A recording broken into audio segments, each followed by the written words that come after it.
آل محمد كما باركت إنك حميد مجيد. عن وابصة بن معبد رضي الله عنه أن رسول الله صلى الله عليه وسلم رأى رجلا يصلي خلف الصف وحده فأمره أن يعيد الصلاة. رواه أحمد وأبو داود والترمذي وصححه ابن حبان.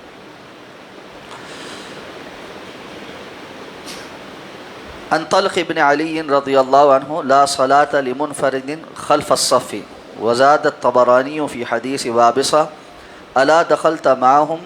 أو اجتررت رجلا. حضرت وابصہ بن معبد رضی اللہ تعالیٰ عنہ بیان فرماتے ہیں کہ جناب نبی کریم صلی اللہ علیہ وسلم نے ایک شخص کو صف کے پیچھے اکیلے نماز پڑھتے دیکھا تو آپ صلی اللہ علیہ وسلم نے اسے نماز دہرانے کا حکم دیا۔ اس حدیث کو امام احمد، امام ابو داود، امام ترمذی نے روایت کیا ہے اور امام ابن حبان نے اس کی سند کو صحیح کہا ہے۔ اور حضرت وابصہ رضی اللہ تعالیٰ عنہ علی اس روایت میں امام طبرانی نے ایک جو روایت نقل کی ہے اس میں الفاظ کا اضافہ بھی ہے کہ امام طبرانی فرماتے ہیں کہ حضرت وابصہ والی حدیث میں یہ الفاظ زائد ہیں کہ آپ صلی اللہ علیہ وسلم نے فرمایا تم ان کے ساتھ یعنی اگلی صف والوں میں داخل کیوں نہیں ہوگے، یا ان میں سے یعنی جو آگے صف میں لوگ موجود ہیں کسی ایک کو اپنے ساتھ پیچھے کیوں نہیں کھینچ لیا تاکہ تم دو ہو جاتے۔ باجماعت نماز میں صف بندی سے متعلق احادیث مبارکہ ذکر ہو رہی ہیں۔ تو پہلی جو روایت ہم نے سنی ہے اس میں آپ صلی اللہ علیہ وسلم نے ایک شخص کو پیچھے صف میں تنہا نماز پڑھتے ہوئے دیکھا تو آپ نے اس کو نماز دہرانے کا حکم دیا، اور نماز دہرانے کا حکم تب دیا جاتا ہے کہ جب نماز ہوئی نہ ہو۔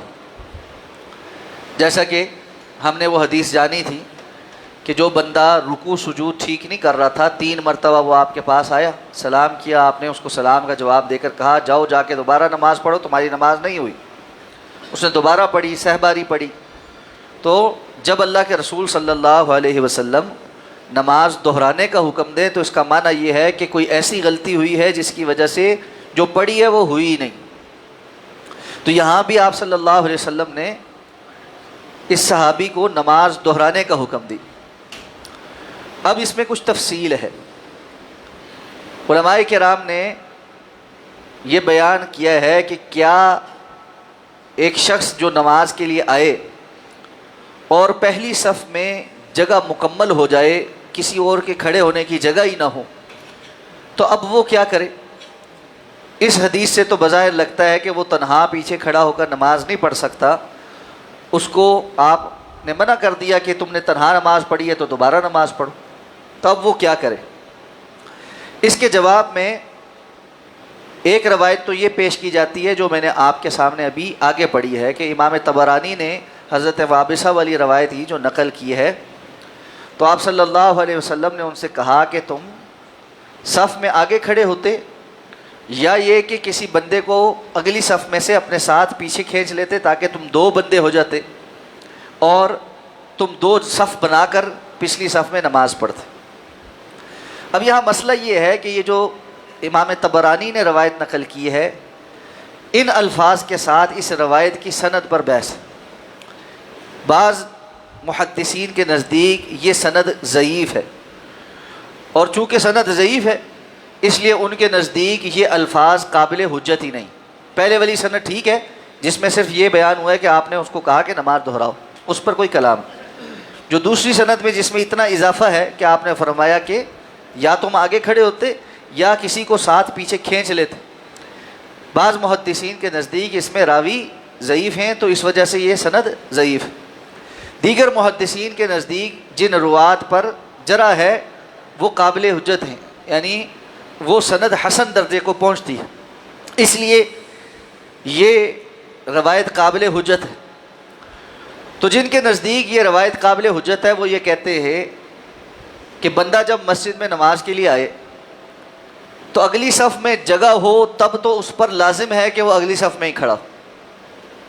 اگلی صف میں جگہ ہونے کے باوجود وہ پیچھے کھڑا ہو کر نماز پڑھے تو بالاجماع اس کی نماز باطل۔ اس کو نماز دہرانی پڑے گی، اس پر اتفاق ہے۔ لیکن اگر اگلی صف میں جگہ نہ ہو تو پھر کیا کرے؟ تو جن کے نزدیک یہ روایت قابل حجت ہے وہ کہتے ہیں وہ تنہا نہ نماز پڑھے، بلکہ اگلی صف میں جو بندہ ہے اس کے کندھے پہ ہاتھ رکھے اور اس کو چاہیے کہ وہ الٹے قدموں پیچھے آ جائے اور یہ دو جو ہے یہ صف بنا کر نماز پڑھیں، باقی لوگ اس خلا کو پر کر لیں، اور بعد میں جو تیسرا بندہ اور آئے اگلی صف میں، چونکہ ایک بندے کی جگہ بچ گئی ہے، وہ اس کو پورا کرے۔ اور دیگر کے نزدیک، جن کے نزدیک یہ روایت ثابت نہیں، وہ کہتے ہیں نہیں، یہ بات نہیں ہے، بلکہ جو بندہ مسجد آئے اور پہلی صف مکمل ہو چکی ہو، اس میں جگہ ہی نہ ہو، اب وہ اس حکم میں داخل نہیں ہے، بلکہ یہ اس بندے کے لیے ہے کہ جس کے لیے صف میں آگے جگہ تھی۔ اگر صف میں جگہ نہ ہوتی تو رسول اللہ صلی اللہ علیہ وسلم یہ بات نہ ارشاد فرماتے۔ تو آپ صلی اللہ علیہ وسلم نے جو حکم دیا ہے اس میں فا جو ہے یہ سببیہ کا ہے، تو وہ سبب کو بیان کرتا ہے کہ کوئی سبب تھا جس کی وجہ سے اللہ کے رسول نے اس کو نماز کے اعادہ کا حکم دیا، اور وہ سبب یہ تھا کہ صف میں جگہ تھی۔ اگر صف میں جگہ نہ ہوتی تو اس کے لیے پیچھے اکیلے کھڑے ہو کے نماز پڑھنا جائز تھا، اور چونکہ آگے سے بندے کو پیچھے کھینچنے کی روایت کمزور ہے تو وہ یہ کہتے ہیں کہ ایسا کرنا درست نہیں ہوگا، اور ایسا کرنا اس لیے بھی درست نہیں ہوگا کہ جو بندہ پہلی صف میں ہے تو وہ ظاہر بات ہے زیادہ اجر و ثواب والی جگہ پہ ہے، اس کو آپ نے زیادہ اجر و ثواب والی جگہ سے کم اجر و ثواب والی جگہ پر کھینچ لیا، یہ بھی اس کے حق میں درست نہیں۔ پھر وہ تو ٹھیک وقت پہ آیا تھا، وہ نماز میں ٹھیک جگہ بھی کھڑا، آپ اس کو پیچھے کھینچ رہے ہیں تو وہ اضافی حرکت بھی کر رہا ہے، یہ بھی اس کے لیے ٹھیک نہیں۔ بہرحال یہ علماء کا اختلاف ہے، اس میں زیادہ انسب بات یہی نظر آتی ہے کہ جو بندہ نماز میں آئے اور صف میں جگہ موجود ہو،